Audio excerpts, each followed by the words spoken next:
This episode of The Dig is brought to you by our supporters on Patreon and by University of California Press, which has loads of great titles, perfect for Dig listeners like you. One that you might like is How to Read a Protest, The Art of Organizing and Resistance by L.A. Kaufman.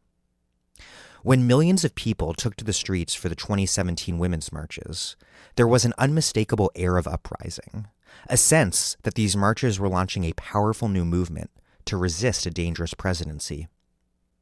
But the work that protests do often can't be seen in the moment.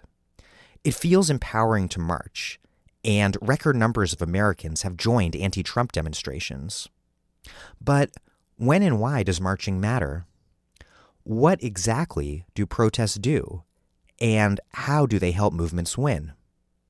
In this original and richly illuminated account, organizer and journalist L.A. Kaufman delves into the history of America's major demonstrations, beginning with the legendary 1963 March on Washington, to reveal the way that protests work and how their character has shifted over time.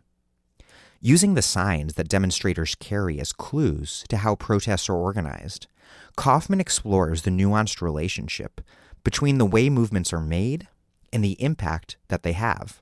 How to Read a Protest sheds new light on the catalytic power of collective action and the decentralized, bottom-up, women-led model for organizing that has transformed what movements look like and what they can accomplish. How to Read a Protest, The Art of Organizing and Resistance by L.A. Kaufman, out now from University of California Press.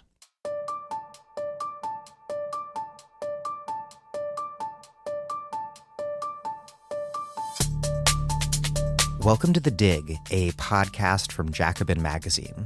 My name is Daniel Denver, and I'm broadcasting from Providence, Rhode Island. We've talked about guns a lot before, and I hate guns. I would strongly prefer that they didn't exist, and I don't, to put it mildly, take claims by some on the American radical left that we can win power by force of firearms very seriously. But while I do support gun control, I also don't support much of the liberal gun control movement because it has, ironically in concert with the NRA and Republican Right, worked to make the war on guns a central facet of American mass incarceration. The upshot is that we have the worst of all worlds, a society flooded with guns where the paradigmatic white good guy with a gun treasures his weapons as a bedrock constitutional right, even as the supposed bad guys with a gun, often black men with a felony record, are mercilessly prosecuted simply for carrying. This is a core contradiction of American gun culture, and a revealing one at that.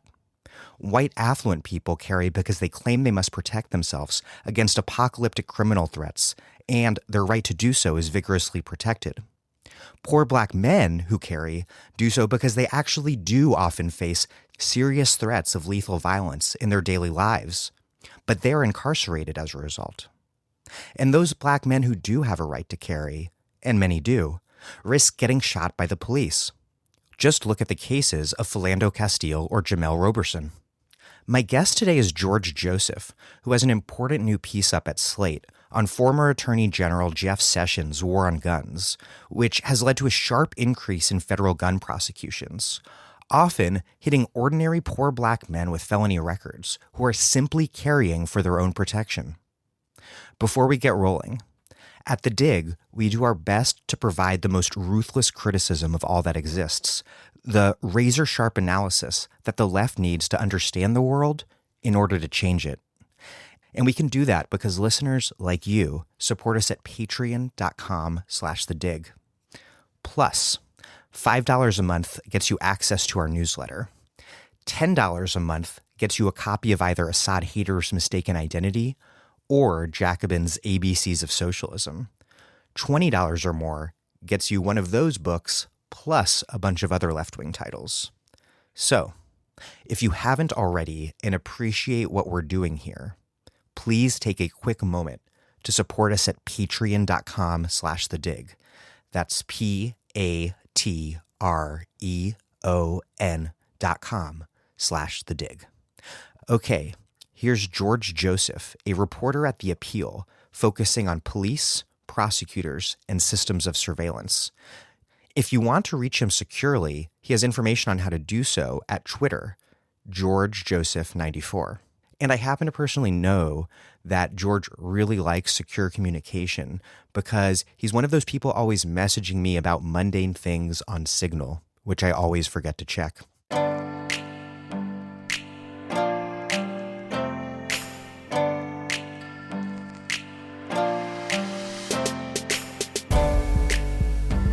George Joseph, welcome to The Dig. Well, thanks for having me, Dan. Jeff Sessions, a truly reactionary law and order stalwart, initiated this huge change in how the Department of Justice prosecutes gun crimes, particularly the crime of being a person with a felony record merely caught in possession of a gun.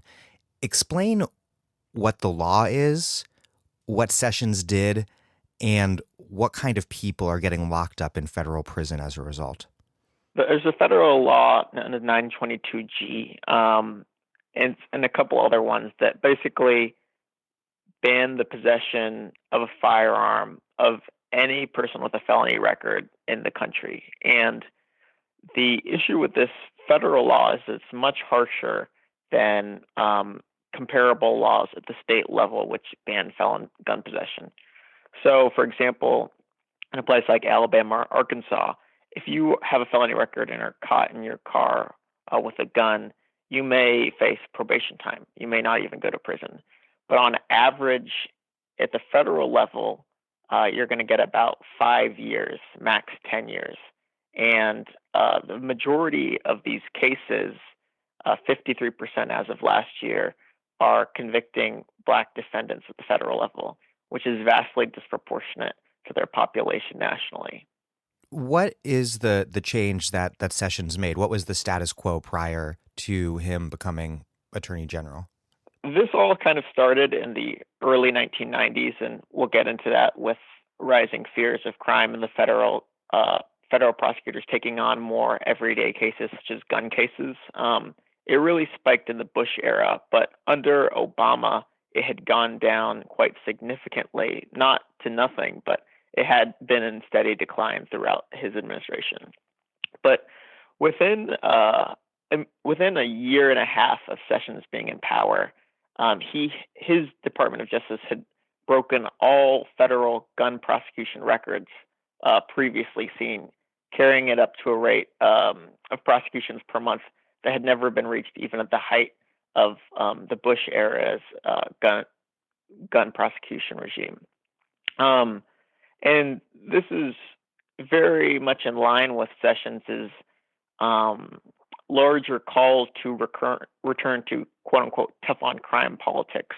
He felt that the so-called crime increase, which was a fairly slight increase that we saw towards the tail end of the Obama administration, was because law enforcement had been sort of held back from being tough on violent crime. His solution, and which he announced as his centerpiece solution, was to prosecute these kinds of federal gun cases. But it got very little attention nationally, in part because there's so much bipartisan consensus, both from NRA-type groups and from liberal gun control groups, about the value and validity of such an approach. Yeah, I think that is one of the most important things about the gun control debate is that we think of it as the most polarized subject in American politics, but what that obscures is this fundamental consensus around cracking down on what the NRA would call bad guys with a gun, which are prototypically Black men with a felony record with a gun who are caught merely often just possessing a gun, not in any sort of otherwise criminal act with a gun. And in our story, we focus in on northern Alabama, where I spent time in Birmingham and greater Birmingham area, and looking at a lot of the cases that federal prosecutors are bringing, they would mirror that NRA rhetoric, saying we're going after the worst guys, the trigger pullers, the people that are making our communities unsafe. But when you actually read through the dockets, the people that are getting caught aren't, the heads of criminal organizations, people that are planning murders. They're, people who just happen to be caught in a car with a gun. And in a lot of neighborhoods with very, very violent crime rates, people feel a need to have guns. And so they're going after these fairly low level, easy to prosecute cases and racking up federal prosecution numbers, which look impressive in the media and to kind of both sides of the gun debate, without really addressing issues of why people feel so unsafe that they need to carry guns in the first place. To put a face on this, tell the story of Adarius Montrell Sims, who was picked up for gun possession in Birmingham. What happened to him, and why was he barred from possessing a firearm in the first place? Mr. Sims is a Birmingham resident who we profiled in our piece, and he had basically gotten a felony record because in Alabama, having 2 marijuana possession charges on your file makes you automatically a quote-unquote felon. So because of that, he was banned technically from carrying a firearm. But he lived in public housing. He had just gotten kids, and he felt, having seen carjackings and shootings in his neighborhood, that he needed to have a gun with him. One day, a few years ago, he's driving home. He's coming back from hanging out with friends. He falls asleep at the wheel and gets into a car crash. He wasn't drunk. It was just an accident. But as he was taken to the hospital, police officers looked into his car and they saw a gun on the passenger side floorboard. They took the gun, they ran it, figured out his record, and he was charged with it. But he was charged at the state level initially. And so, as I said earlier, the penalties for such a charge were not very severe. In fact, he was actually allowed to sign up for what's called a gun diversion program, which allows people to work off their criminal charges without going to prison. So he was just going to classes and kind of working it off that way. But during this time, an ATF agent met with him and told him, hey, we know about this gun. We could charge you if we wanted to federally, which is a harsher charge, but we're not going to because of your record. And so he goes on living his life. He has another kid. He gets a new job. 2 years later, he thinks, everything's past him. One day, all of a sudden, while he's at work, he gets a call from his father who says, these federal agents are at my house. What's going on? He cooperates. They pick him up at work. Turns out he's arrested for that same gun from 2 years ago found in his car, this time on federal charges, which, as we said, means he's facing maximum 10 years for the same exact incident that he thought he'd already previously adjudicated at the state level. And this is because there's no double jeopardy between state and federal crimes. You can get charged twice. Right, exactly. So the reason that 2 years later this ATF agent's promise of discretion has suddenly waned is because as soon as Jeff Sessions comes into power in D.C., he immediately issues memos to federal prosecutors saying, I need you to prioritize felon gun possession cases. He then issues a later memo in October of 2017 saying every prosecutor will be judged on the basis of how aggressively they prosecute these kind of cases. So in a lot of places, including the U.S. District of Northern Alabama, where Mr. Sims was a resident, federal prosecutors are simply going through cases that have already been adjudicated at the state level and saying, hey, we can just take this federal. He's already admitted to the gun possession. It's a no-brainer guilty plea. And because of that, someone like Mr. Sims is suddenly being arrested, their life derailed, and their mugshot published in the local Alabama press as one of the worst of the worst, one of the trigger pullers. Yeah, trigger pullers is the language used by Jay Town, who's Northern Alabama's U.S. attorney, and Sessions' language is the leading violent offenders. But correct. You've looked at a bunch of these cases. You also spoke to a accidentally far too candid local prosecutor, I think, who's like, oh, no, we're just sending them any case. I spoke with a lot of prosecutors and police in Birmingham and the Northern Alabama district in general, and despite the federal government's claims that they're only looking at the worst of the worst, they're using prior intelligence to figure out who their targets are for these kind of federal gun prosecution cases.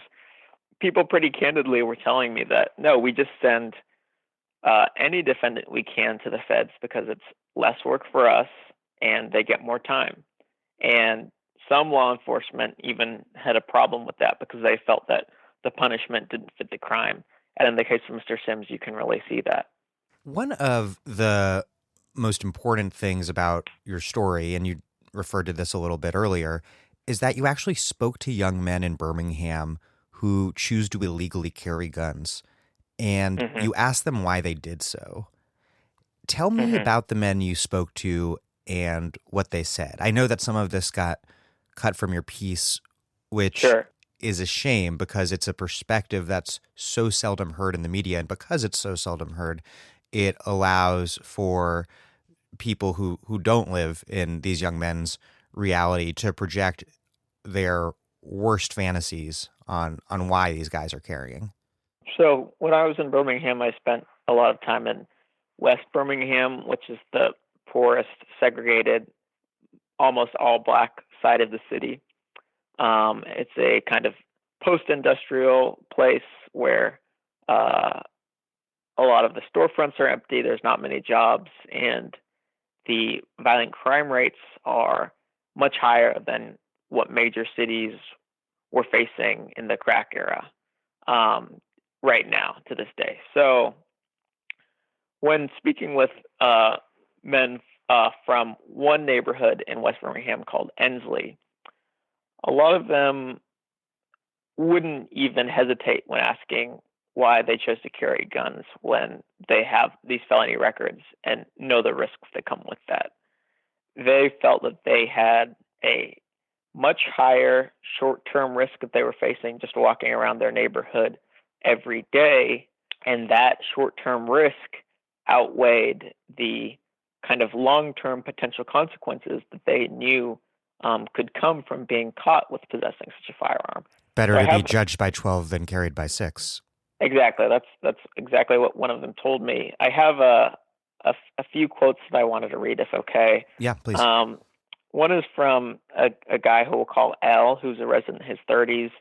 He had a violent crime from his 20s and thus a felony record. He said that gun possession bans, quote, don't work for us. He, being a person with a felony record, tries to avoid carrying his gun, but feels like he sometimes has to. Quote, I'm not going to carry every day, but if I'm out somewhere I'm not familiar with, I'm going to carry, he said, gesturing towards his waistband. They might approach me the wrong way, and I need to check them or defend myself.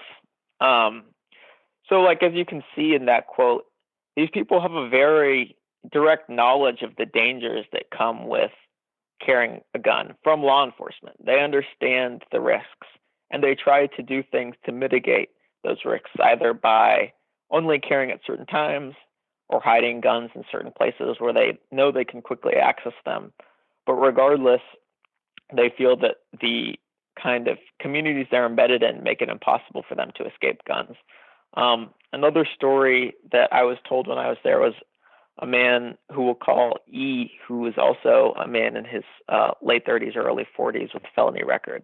And he recalled a story of earlier this year. He was just driving with a friend, and his friend had gotten out of a gas station. His friend had a clean record and forgot his gun in his car. But E was driving with a guy who was in the back seat and who was high on synthetic marijuana. So E took the gun, put it in his waistband, and went out to go take a piss. He didn't want anything to happen with the gun. By the time he gets back, he hears these cops yelling, "Get the fuck on the ground." And it turned out the guy who he said was tripping had told the police that they had robbed him. Now, eventually the guy drops the charges because he was just high and being paranoid. But now this father, E, is concerned that he could be brought with these federal charges merely because he was caught in the wrong place at the wrong time, carrying a gun which he didn't want to accidentally be discharged.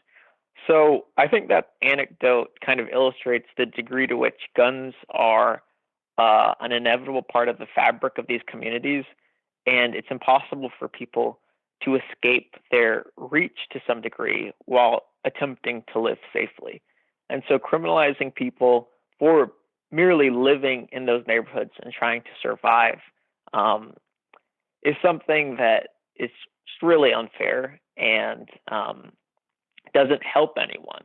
It just further isolates them from their communities and their ability to kind of survive and thrive in this world. Well, there's a really telling irony here because guns are, unfortunately, a huge part of the everyday fabric of American communities across the board. What's so remarkable and revealing about this is that, you look at Wayne LaPierre, the chief executive of the National Rifle Association, who warns that Americans need guns because, he said, quote, "In the world around us, there are terrorists, home invaders, drug cartels, carjackers, knockout gamers, rapers, haters, campus killers, airport killers, shopping mall killers."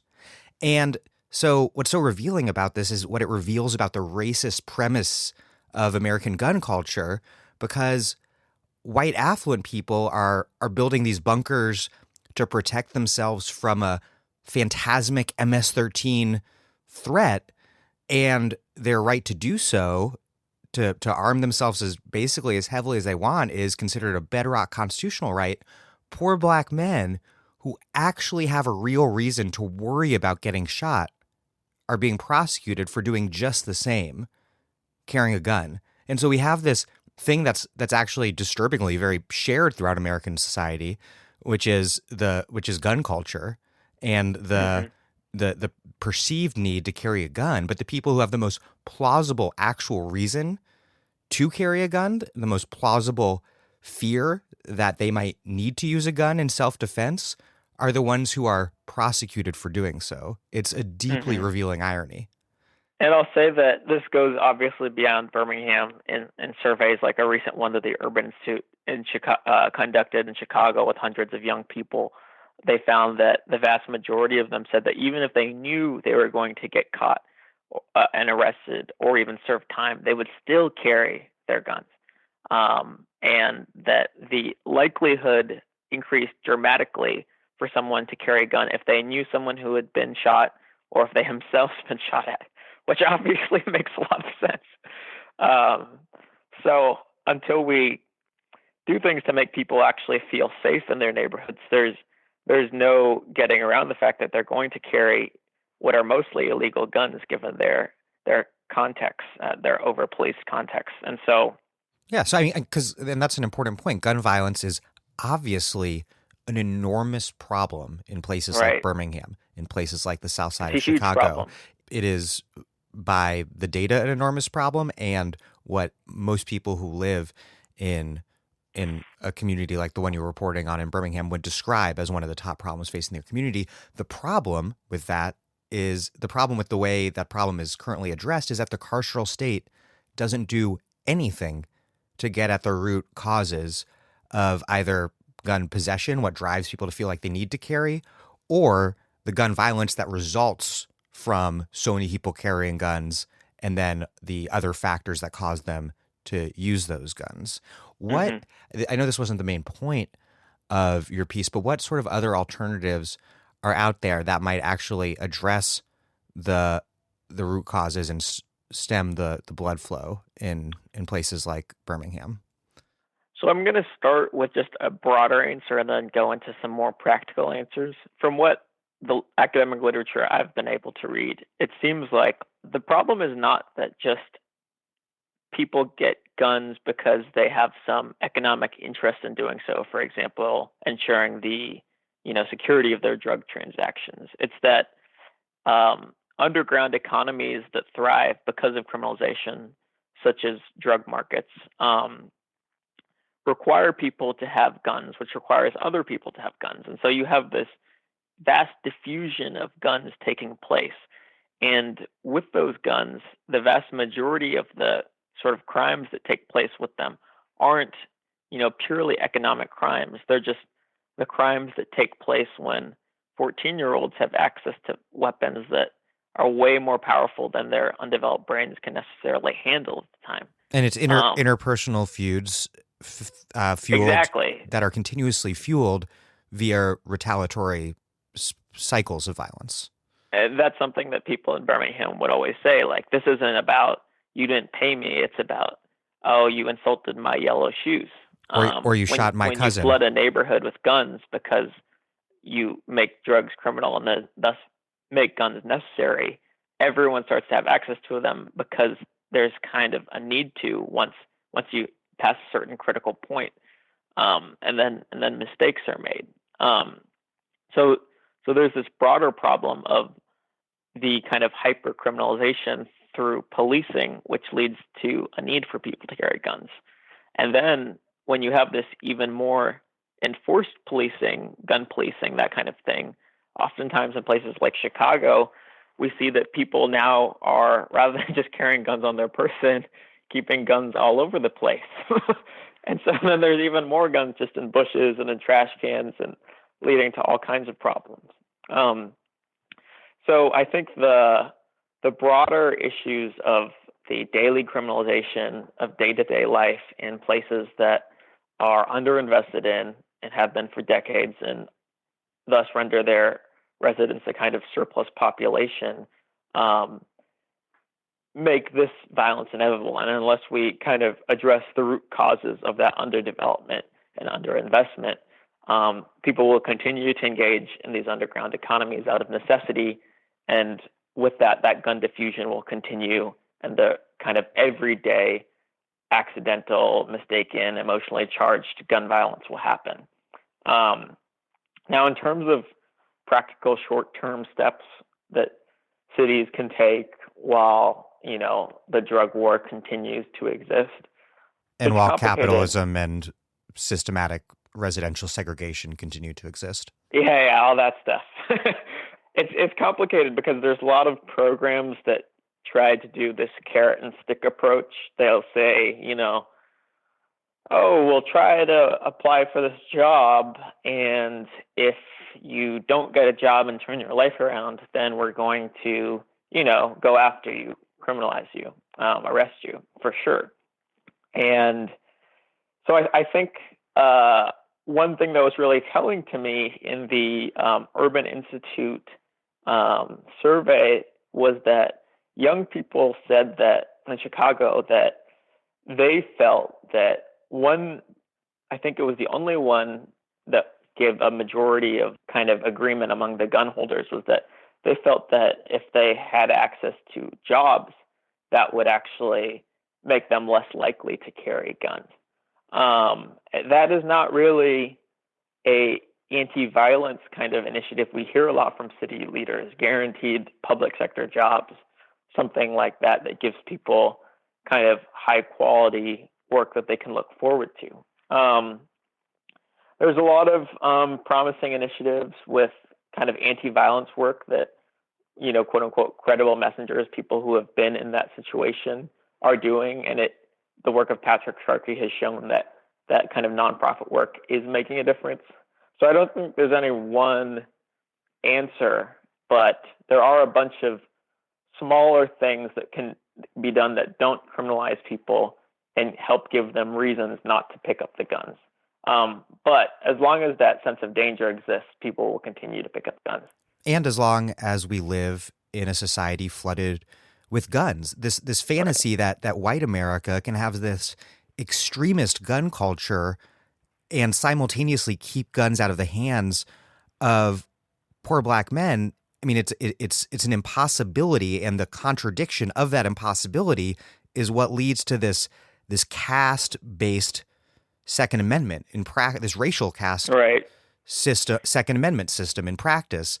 And when people don't fall into the categories they're supposed to, they either get prosecuted, or if they do have a right to carry, someone like Philando Castile, they get shot by police. Right. I think that speaks to a deeper history, which a lot of listeners may be familiar with, about, whether it be in pre-colonial or Virginia, early colonial Virginia, or post-Reconstruction South, or early 20th century Jim Crow America, there's all kinds of gun prohibition, gun licensing laws that are targeted specifically to ensure that Black people aren't able to carry guns, to ensure that Black people aren't able to defend themselves from white supremacist terror campaigns. And so someone like Jeff Sessions certainly fits into that lineage today, I would argue. My last question is, recently, obviously Sessions is out and Trump has announced his support for bipartisan sentencing reform, which has gotten a lot of attention, and it may turn out to be one of the very few good things that such a hideously terrible president does. It seems like it was Sessions' departure that allowed for Trump to support it. But the legislation is quite modest. It'll only impact a fraction of federal prisoners, who in turn are only a small portion of the entire prison population in this country. And what's most concerning to me about it, though I hope it passes for the sake of these people getting out of prison a little bit earlier, what worries me is that Trump's emphasis is that he's softening up on nonviolent offenders while cracking down on violent offenders, which makes it seem like policies like Sessions' gun crackdown will continue without much protest. And I think this reflects a broader fraught dynamic within the movement against mass incarceration for sentencing reform, is how to go after the low-hanging fruit of easing penalties for so-called nonviolent offenders first, because if we can keep people out of prison for a little more time, then that's good. But how do we do that without throwing so-called violent offenders, who often, as your reporting shows, are not actually violent, but gun crimes are often described as such, without throwing them under the bus? Well, that's a tough question. I think there's a great danger in whenever we kind of do these paired tougher on violent crime with soft on so-called nonviolent crime initiatives, that we're actually going backwards and potentially putting in policies that will increase our mass incarceration system. And in the case of this federal gun prosecution program in particular that I reported on, it seems very clear, based on Trump's campaign rhetoric and his kind of policy proposals floated through the campaign, as well as the rhetoric that you just mentioned, that federal prosecutors will continue to prioritize this so-called focus on violent gun offenders, because there's no one on the political spectrum or major institutions that's giving them any pushback on it. It's seen as a win-win. And I think we should also keep in mind that most people in prison are in there because of quote-unquote violent offenses, especially at the state level. So if we're really going to address the epidemic of mass incarceration in the country, we have to be real about not viewing the answer to incidents of violence as keeping people in cages for years. We have to be able to acknowledge that reality of violence and provide communities with ways to address it. So I hope that this piece helps people see the complications behind so-called violent, nonviolent crime distinctions.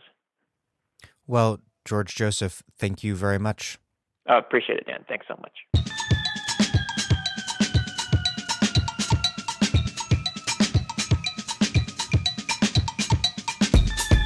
George Joseph is a reporter at The Appeal, focusing on police, prosecutors, and systems of surveillance. Thank you for listening to The Dig from Jacobin Magazine. As Marx once said, after noting that police are office holders of the state whose purpose is to manage the state in opposition to civil society, while other podcasts have only interpreted the world in various ways, our point is to change it. We are posting new episodes every week. The Dig was produced by Alex Lewis, music by Jeffrey Brodsky. Our communications coordinator is Logan Dreher. Follow us on Twitter at The Dig Radio, and please do find us wherever you get podcasts and subscribe. If it's on iTunes, please take a moment to leave us a review. Those reviews help introduce us to new listeners. What also does that is you telling other people about the show. All propaganda on our behalf is greatly appreciated. And last but not least, do find us at patreon.com/thedig and make a monthly contribution to keep this thing going strong. Even a few bucks is a huge help.